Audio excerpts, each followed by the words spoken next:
আপনারা দেখছেন dark files, যেখানে আমরা তুলে ধরি বাস্তব জীবনে ঘটে যাওয়া ভয়ঙ্কর, রহস্যময় এবং হৃদয় কাঁপানো সব ঘটনা, যা আপনাদের ভাবনার জগৎকে নাড়িয়ে দেবে প্রতিটি মুহূর্তের পরতে। মানুষের জীবনে কখন, কোথায়, কিভাবে অন্ধকার নেমে আসে সেটা কেউ আগে থেকে বুঝতে পারে না।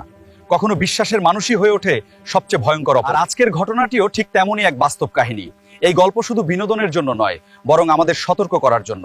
তাই ভিডিওটি শেষ পর্যন্ত দেখুন। আমাদের যেই আলোচনার বিষয় 21 বছরের এক কর্মচারী দুর্ধর্ষ অপরাধী হয়ে ওঠার গল্প, সেই গল্পের আদ্যপান্ত আমরা জানাবো। 14 নভেম্বর রাত রাজধানীর আজিজ সুপারমার্কেটের মুসলিম বিরিয়ানিতে তেহারি খেতে যায় মালিকের ছেলে আতিক হাসান।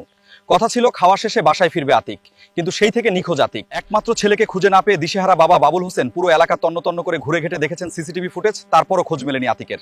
থানা পুলিশ গোয়েন্দা পুলিশে ঘুরে অবশেষে দ্বারস্থ হন র্যাবের, দেন লিখিত অভিযোগ। এর মাঝে ঘটনার নতুন মোড় নেয়। র্যাবের সঙ্গে যোগাযোগের আগেই 5 কোটি টাকার বিনিময়ে ছেলেকে ফিরিয়ে দেওয়ার আশ্বাসে বিভিন্ন ফোন থেকে ভিন্ন ভিন্ন নম্বর থেকে চাওয়া হয় এই মুক্তিপণ।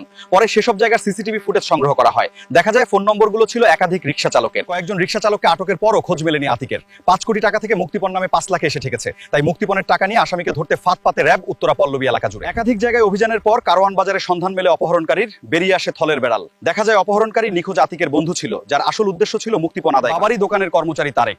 সবার মাথায় যেন আকাশ ভেঙে পড়ে, কারণ নিজের গ্রামের ছেলে তারেককে চাঁদপুর থেকে এনে আতিকের বাবাই কাজ দেয় নিজের দোকানে। বিষয়টি এখন সবার কাছে একটি রহস্য হয়ে দাঁড়ায়। র্যাব বলছে তারেক দাবি করেছে দোকানে কাজের পর বাসায়ও কাজ করানো হতো তাকে। তার দাবি পর্যাপ্ত পারিশ্রমিক পেত না সে। এই ক্ষোভ, অনেক টাকা উপার্জনের লোভে মালিকের ছেলেকে অপহরণের পরিকল্পনা করে তারেক। এজন্য কয়েকবার রেকিও করে উত্তরা দিয়াবাড়ি এলাকায়। তার এই পরিকল্পনাগুলো বিভিন্ন সময় সোশ্যাল মিডিয়াতে অথবা মিডিয়াতে আমরা বিভিন্ন ক্রাইম সিনিয়র যে অ্যাক্টিভিটিস গুলো দেখি, যে কিভাবে একটা ক্রাইম করে পরে ক্রাইম থেকে বাঁচার জন্য কি করা যায়, এই বিষয়গুলোর উপরও তার খুব ভালো একটা জ্ঞান ছিল এবং পূর্ব পরিকল্পিতভাবে এই হত্যাকাণ্ডটা ঘটিয়েছে। পরিকল্পনা মতো 14 নভেম্বর আতিককে ঘুরতে যাওয়ার কথা বলে নেওয়া হয় দিয়াবাড়িতে। গিয়ে ঘটে আরেক নাটকীয়তা। তারেক ও আতিক পরে ছিনতাইকারীর কবলে।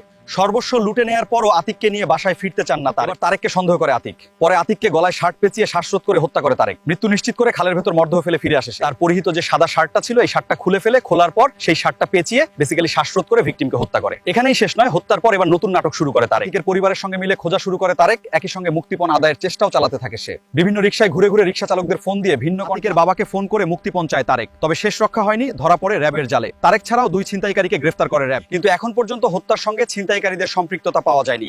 এদিকে তারেক একাই অপহরণ ও হত্যা করেছে বলে আদালতে জবানবন্দি দিয়েছে। বন্ধুরা, এই ঘটনাগুলো আমাদের জন্য একটা বড় শিক্ষা। অপরিচিত মানুষ তো দূরের কথা, অনেক সময় পরিচিত মানুষের মাঝেও লুকিয়ে থাকতে পারে ভয়ঙ্কর রূপ। তাই নিজে সতর্ক থাকুন, পরিবারকে সতর্ক রাখুন, আর রাতের বেলা একা চলাফেরা যতটা সম্ভব এড়িয়ে চলুন। আর যদি আপনি চান এমন আরো বাস্তব ভয়ঙ্কর কাহিনী, ক্রাইম ইনভেস্টিগেশন, রহস্যময় নিখোঁজ এবং অন্ধকার জগতের সত্য গল্প দেখতে, তাহলে এখনই ডার্ক ফাইলস চ্যানেলটি সাবস্ক্রাইব করুন।